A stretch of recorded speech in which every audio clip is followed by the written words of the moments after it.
안녕하십니까. 여의도 24시입니다. 여러분들 어제 이 안철수 의원에 대해서 얘기를 잠깐 했습니다. 안철수 의원의 그런 정무적인 감각, 정치적 판단 능력 이런 것들이 이 정치권에 들어온 지 15년이 지난 지금까지도 일반인이 봤을 때, 저 같은 이 외곽 인사가 봤을 때, 저 같은 정치를 잘 모르는 사람이 봤을 때도 정말 처참한 수준 아니냐는 비판을 자초할 만한 구석이 너무나도 많다. 그래서 안타깝다는 말씀을 드렸습니다. 그런데 이 안철수 의원이 자기 페이스북에다가 또 자기 당 이 경쟁자들 있지 않습니까? 경쟁자들이 한마디로 자격 미달이다, 양심이 없다, 이런 식으로 비하하는, 폄하하는 그런 주장을 엄청 길게 써놨습니다. 왜 안철수 의원은 여러분들 안철수 의원 공개적 석상에서 이 사람들한테 면전에서 이런 얘기를 할 기회가 너무나도 많이 있었지 않습니까? 그런데 그때는 말을 못하고 항상 이렇게 페이스북으로 적고 있는데, 안철수 의원 아무리 그게 언변이 딸리고 요즘에 안 그래도 부족한 그 언변이 더 언질해졌다, 이런 평가를 받고 있지만, 그래도 사람이 대놓고 그 앞에서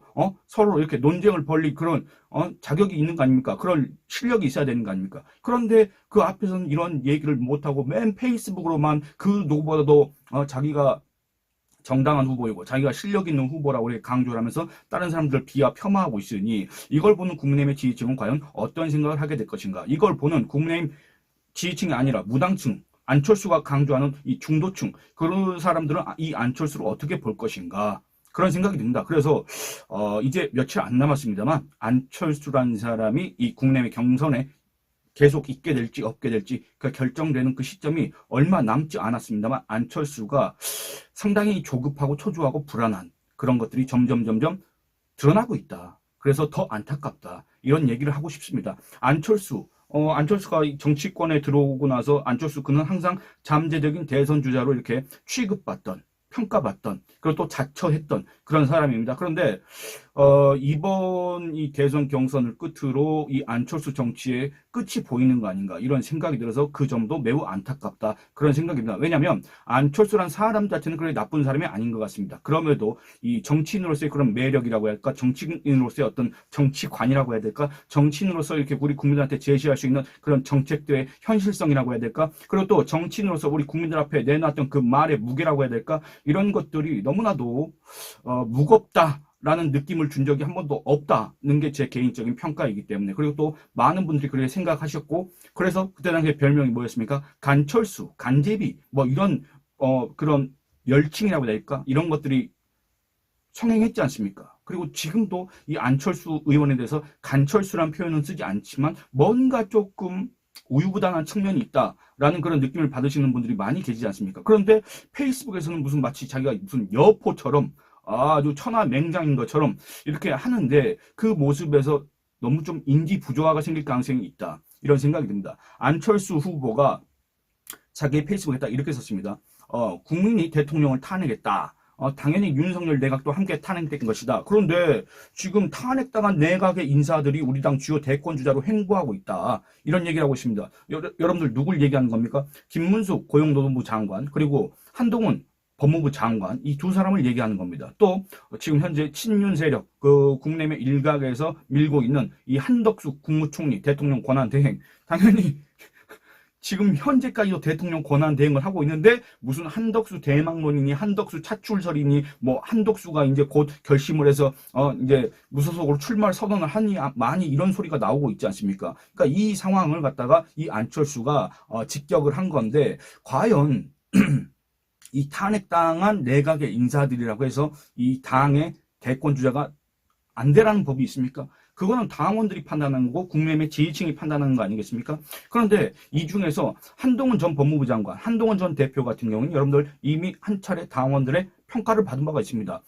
비대위원장으로 들어와서 그 비대위원장으로 치렀던 총선 대참패를 했습니다. 근데 그 대참패를 했는데, 만약에 한동훈 때문에 그 총선이 만약에 졌다고 한다면, 정말 한동훈이 총선 패인의 거의 대부분을 갖다가 제공했다고 한다면, 한동훈 전 대표는 여러분들 전당대회 때 대표로 뽑힐 수가 없었습니다. 그렇지 않습니까? 그럼에도 전당대회 때 압도적인 득표율로 당대표로 선출됐던 이유는 뭐였겠습니까? 바로 이 총선이 사실은 이 용산발, 윤석열발 또는 김건희발 악재 때문에 이 민심과 점점 괴리됐고, 그걸 갖다가 막으려고 하던 과정에서, 그걸 갖다가 수습 만회하려고 하는 과정에서 이 용산과의 갈등, 이런 것들이 증폭됐기 때문에 결국에는 이 내부에서 무너져서 결국에는 이 용산발 악재에 스스로 무너진 것이다. 결국에는 이 총선 참패 요인은 윤석열 부부가 제공한 것이다. 라는 게 그때 당시에 여론조사 결과였고, 그 여론조사 결과가 현실도 그렇게 돼 있었기 때문에 전당대회 때 불과 총선 참패 석 달 만에 다시 복귀를 해서 전당대회 때 당원과 지지층의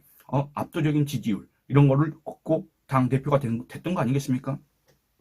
그래서 그 평가는 이미 끝났고, 그러면 이 한동훈 전 대표가 비상대책위원장으로 들어오고 나서, 정치권에 들어오고 나서 그로부터 1년 몇 개월이 지났습니까? 1년 4개월, 1년 5개월이 다 되는 지금까지 이 한동훈 전 대표가 이 탄핵당한 윤석열 정권, 윤석열 정부의 강요라는 그런 이미지가 아직도 있습니까? 이 한동훈 대표가 이 윤석열 정권에서 윤석열의 뭡니까? 호가 호의를 하면서 그 전행을 일삼았습니까? 어떤 권력을 갖다가 분점했습니까?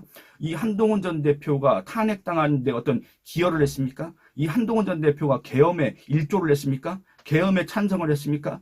근데 이런 것들을 그냥 무시한 채, 외면한 채, 아니면 알고도 모른 채 그냥 이렇게 싸잡아서 탄핵당한 내각의 인사들이 우리 당의 주요 대선 주자로 행보하고 있다.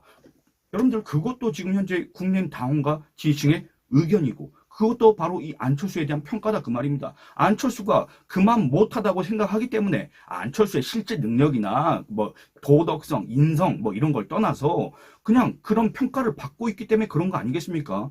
그러니까 자기가 주목받고 싶고, 자기가 인정받고 싶고, 자기가 정말 제대로 된 평가를 받고 싶으면 자기가 정말 열심히 활동을 해야 되고, 자기가 더 다른 사람들보다 나아 보이는 노력을 해야 되는데, 그게 아니라 다른 사람들은 자격조차 없는 사람이다, 다른 사람들은 자격 미달이다, 근데 왜 나를 안 알아주느냐, 이런 소리만 하고 있으면 그게 어떤 책임 있는 정치인, 정치를 15년 동안 해왔던 정치인, 대선 주자로서의 정치인이라고 보이기보다는, 옛날에 안철수 의원 별명이 있었습니다. 초등학생이라 이런 식의 별명이 있었습니다. 안초딩이라고. 그렇게 다시 그런 이미지가 연상될 가능성이 크기 때문에 이것도 역시 정치적인 자충수일 가능성이 크다. 이런 조언을 하고 싶습니다. 계속 읽어보도록 하겠습니다. 그리고 또 한 가지 얘기하자면, 김문수 전 고용노동부 장관, 지금 윤석열 대통령의 계엄에 대해서는 자기가 거기 국무회의에 있었으면 들어 누워서라도 반대를 했을 것이다 라고 얘기를 했지만, 어쨌든 지금 현재 윤석열 탄핵에 대해서는 그렇게 부정적인 얘기를 하고 있지 않습니까? 탄핵 반대 입장에 계속 서 있지 않습니까?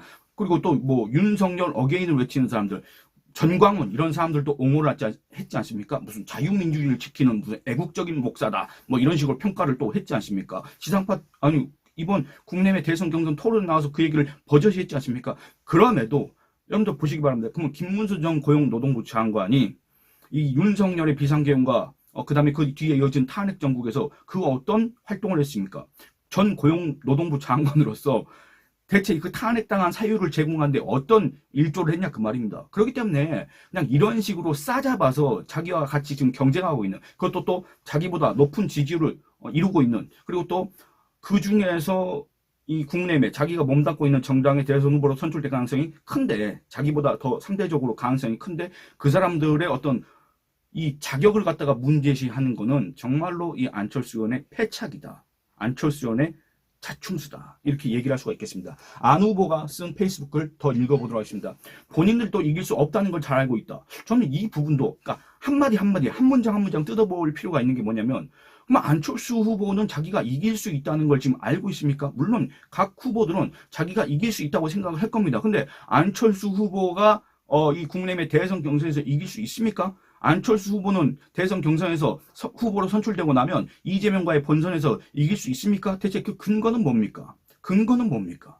근거가 아무것도 없지 않습니까? 정치인은 이 국민들한테 신뢰를 줘야 됩니다. 그 신뢰 중에 하나는 저 사람이 이 선거에 나갔을 때 이길 수 있을 것이다. 저 사람이 이재명의 집권을 막을 수 있을 것이다. 저 사람이 이재명의 집권을 막는 것뿐만 아니라 이 대한민국을 갖다가 바로 세우고 대한민국의 발전과 성장을 이끌어낼 수 있는 정말 지도자일 것이다. 지도자감일 것이다. 라는 이런 신뢰를 줘야 된다 그 말입니다. 그런 신뢰를 얻는다고 한다면 여러분들 아무리 당내 경선 지형이 불리하다고 하더라도, 아무리 이 당에서 기반이 없다고 하더라도 전략적 선택을 하게 됩니다. 그렇지 않습니까? 지난번에 윤석열 당시 전 검찰총장을 이 국내 지지층이 뽑았던 이유가 뭐겠습니까? 전략적 선택을 한 겁니다. 윤석열이라는 사람 정치적으로는 뭔가 미숙한 것 같아도, 윤석열이라는 사람 과거에는 뭔가 그런 악연이 있었던 사람이지만 저 사람은 뭔가 원칙이 있는 것 같다. 저 사람은 뭔가 공정한 사람인 것 같다. 저 사람은 뭔가 적폐청산을 잘할 것 같다. 문재인 세력들을 갖다가 일소할 것 같다. 이재명 세력들을 갖다가 일소할 것 같다. 이런 기대감이 있었지 않습니까?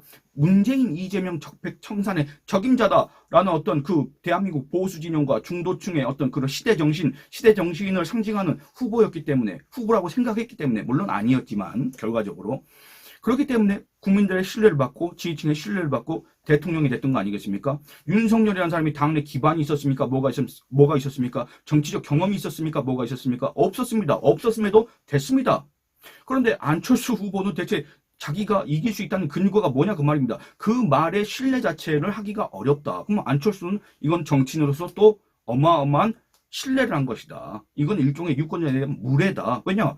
자기도 신뢰를 얻지 못하기 때문에 지지율이 낮으면서 다른 사람들은 그거를 안 된다. 다른 사람들이 이길 수 없다는 건 잘 알고 있다. 이렇게 얘기를 한다는 거는 이거는 무례한 거 아니겠습니까? 그러나 향후 정치적 포석을 위해 당원을 속이고 보수를 배신하고 있다.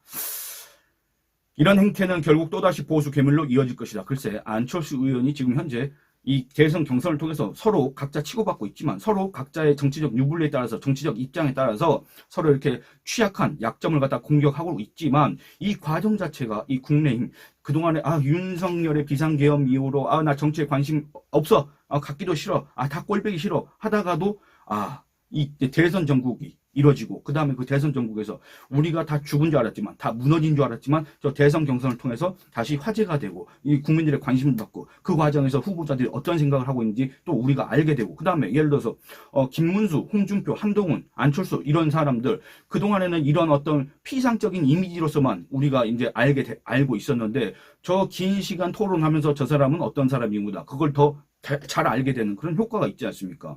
그런데 이 과정에 대해서 이 안철수, 이 세 사람보다 지지율이 상대적으로 떨어질 수밖에 없는 이 안철수가 이런 행태는 결국 보수 괴멸이다. 이런 식으로 지금 이 분위기에 찬물을 끼얹는 것 자체가 보수 괴멸로 이어질 가능성이 있다는 것은 생각하지 못하는 겁니까? 전 이런 얘기를 묻고 싶다 그 말입니다. 또 안철수 후보 이렇게 얘기합니다. 안철수 후보는 지금 현재 한동훈 후보의 득표율을 깎아 먹어야 됩니다. 왜냐? 지금 김문수, 홍준표 이 두 사람을 지지하는 그 지지층의 표가 안철수한테 올 일은 없습니다. 그러면은 이 안철수 후보는 이 한동훈 후보의 표를 깎아 먹어서 자기가 결선에 진출해야 된다. 그런 생각을 할 겁니다. 왜냐? 당연한 거 아니겠습니까? 그래서 이 한동훈 후보에 대해서 특히 이렇게 공격을 하는 것 같은데 이렇게 얘기하고 있습니다. 특히 한 후보의 토론회를 보니 정말 가관이다. 한 후보는 윤 전 대통령의 최측근이었기에 지금 우리 당 대선 후보 반열까지 올라온 것이다. 물론 지난 총선 참패의 주역이기도 하다. 이렇게 비판했습니다. 여러분들 윤석열 전 대통령의 최측근이었던 건 맞습니다. 그렇기 때문에 여러분들 법무부 장관이 기용됐던 것도 맞을 겁니다. 이 한동훈 전 법무부 장관, 한동훈 전 대표의 어떤 능력 그런 걸 떠나서 만약에 그가 이 윤석열 전 대통령과의 어떤 개인적인 인연, 그가 윤석열 전 대통령과의 같이 일했던 그런 기간, 그래서 그 기간 동안에 한동훈이라는 사람은 정말 이 검사로서의 그런 능력이 탁월한 사람이다, 출중한 사람이다라는 이 평가를 윤석열 대통령이 하지 않았다고 한다면 법무부 장관이 기용했겠습니까? 안 했을 겁니다. 그렇기 때문에 최측근이었던 건 맞지만 그렇다고 해서 여러분들 법무부 장관을 시켜줬기 때문에 우리 당 국민의힘의 대선 후보 반열에 오른다는 게 말이나 됩니까? 여러분들 지금 장관이 몇 명입니까? 초대 내각 강요가 몇 명이었습니까? 근데 그 하고 많은 장관 중에 왜 한동훈 장관이 여러분들 비상대책위원장이 되고 비상대책위원장이 되기 전에 2022년 9월부터 소위 말하는 자기들 표현으로는 난다 긴다 아주 자기는 정치적 경륜이 뛰어난 사람이고 자기는 90년대부터 YS에 발탁되고 자기는 뭔가 깨끗한 정치를 해왔고 자기는 뭔가 행정 경험이 풍부하고 이렇게 자처했던 그런 사람들 다 제치고 왜 한동훈이라는 사람이 왜 정치 경험이 없는 사람이 대선 주자 지지율 1위를 기록했냐 그 말입니다. 여권에서. 왜 그렇습니까? 결국에는 그게 바로 이 한동훈이라는 사람의 그 실력 그 다음에 그 사람이 갖고 있는 매력 이런 것들을 이 국민의힘 지지층이 확인했기 때문에 그런 거 아니겠습니까? 안 그렇습니까? 여러분들 지금 윤석열 정부의 초대부터 지금까지 장관이 몇 명이었냐 그 말입니다. 그러면 그 사람들은 왜 장관 다 했는데 오히려 더 여러분들 더 중요한 직위 우리 국민들과 더 밀접한 그런 직위에 있었던 사람들이 많이 있습니다. 예를 들어서 원희룡 전 국토교통부 장관 부동산 이런 문제 얼마나 민감한 문제고 이것만 잘 해결해도 여러분들 정말 일약 대선 스타로 떠오를 수 있는 그런 자리이지 않습니까? 그런데 왜 원희룡 장관 지금 이번 대선에 출마하지도 못합니까? 결국엔 그겁니다. 장관 시켜준 것까지는 맞지만 그 이후에 한동훈의 장관 행보, 그 다음에 비상대책위원장으로서의 행보, 그 다음에 당대표로서의 행보는 한동훈의 성과이고 한동훈의 성취이고 한동훈의 개인적인 실력으로 뚫어나간 것이지, 그리고 그 한동훈이라는 사람을 보고 국내외 지지층이 지지를 해준 것이지, 윤석열의 후광에 힘입어서 반사체 그런 거 절대 아니다 그 말입니다. 그렇기 때문에 이 안철수의 이 같은 공격은 한동훈의 어떤 그런 거에 절대 타격을 주지 못하고 오히려 스스로를 더 초라하게 만드는 그런 아주 위험한 발언이다. 이렇게 얘기를 할 수가 있겠습니다. 또 계속 이어가 보도록 하겠습니다. 총선 후 당대표가 된 것은 쇄신을 바라는 당원들의 신락 같은 염원, 간절한 기대 때문이었다. 그런데 한 후보님이 당대표로서 당 쇄신에 무엇을 했는가? 저는 없다고 본다. 이렇게 얘기를 하고 있습니다. 없다고 본다는 안철수 의원의 개인적인 평가이기 때문에 거기에 대해서는 제가 이의를 제기하지 않겠습니다만, 그러면은 안철수 의원이 봤을 때 당 쇄신을 못한 그 원인은 과연 무엇인가? 그건 한동훈이라는 사람이 부족했기 때문인가? 그렇게 생각하는 겁니까?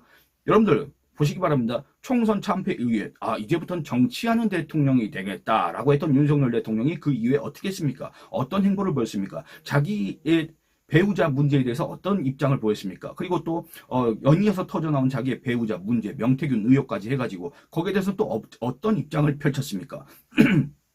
이런 것들을 최대한 이 여론, 민심 이런 것들을 잠재우면서 이 난제를 해결하기 위해서 한동훈 전 대표가 독대를 요청했을 때 윤석열 전 대통령의 반응은 어땠냐 그 말입니다. 윤석열 전 대통령은 그리고 또 그를 이렇게 둘러쌌는지 아니면 그냥 자기들이 친윤이라고 내세웠는지, 윤석열 전 대통령이라는 사람한테 이 발언권, 영향력 하나 없는 사람들이 그냥 윤석열로 간판만 내세우고 자기들의 어떤 정치적 입지를 강화하려고 친윤이라고 했는지 모르겠으나 그 사람들은 대체 뭘 했냐 그 말입니다. 그 사람들은 오히려 이 정당 운영을 방해하려고 했고, 그 다음에 이 한동훈 전 대표의 어떤 정치적 위상 이런 것들 갖다가 흠집내려고 하는데 노력했지 않습니까? 윤석열 전 대통령 당대표와 어떤 그런 심도 있는 얘기를 한 바가 있냐 그 말입니다. 당대표가 어떤 얘기를 해서 그게 실천된 바 있냐 그 말입니다. 그렇지 않습니까? 그게 결국에는 이 윤석열 정권의 한계였고, 한동훈 전 대표든, 그 다음에 김기현 전 대표든, 다 이 전 대표들의 한계이기도 한데, 이 윤석열 전 대통령이라는 그 존재, 윤석열 전 대통령의 그런 어떤 정치적인 실력, 그리고 인성, 이런 것들이 한계로 작용해서 당 쇄신이 어려웠고, 결국에는 그게 윤석열 전 대통령의 비상계엄으로 무너져 내린 거 아니겠습니까? 그래서 이 윤석열이라는 그 아주 절대적인 한계가 제거됐지 않습니까? 퇴장당했지 않습니까? 국민이 아웃시켰지 않습니까? 물론 헌재에서 판결을 내린 거지만. 그래서 지금 이제 본격적으로 당 쇄신을 해보고 정말로 저 윤석열 정권은 이제 과거로 보내고 새로운 정당을 만들고 새로운 지지층을 결집시키고 새로운 나라를 만들어 보자고 후보들이 합의를 하고 거기에 대해서 고민을 하고 논쟁을 벌여야 되는 거 아닙니까? 근데 아직도 지금 이런 소리 하고 있는 겁니까? 그래서 이런 것들을 보면 너무나도 안타깝다. 안철수 후보, 우리가 반드시 이재명 시대를 막아야 된다고 하는데, 그래서 이재명 시대를 막아야 되는데 지금 안철수 후보가 하는 짓은 이재명 시대를 막는 겁니까? 안 막는 겁니까? 이재명 시대를 자초하는 겁니까? 자초하지 않는 겁니까? 당의 분열을 초래하는 겁니까? 초래하지 않는 겁니까? 보수 계멸을 갖다가 걱정하고 있는데 정작 이 같은 안철수 후보의 발언 자체가 보수 계멸, 보수 분열로 이어지는 건 아닌가? 그런 것들을 한번 자성해 볼 필요가 있다. 이런 말씀을 드리고 싶습니다. 감사합니다.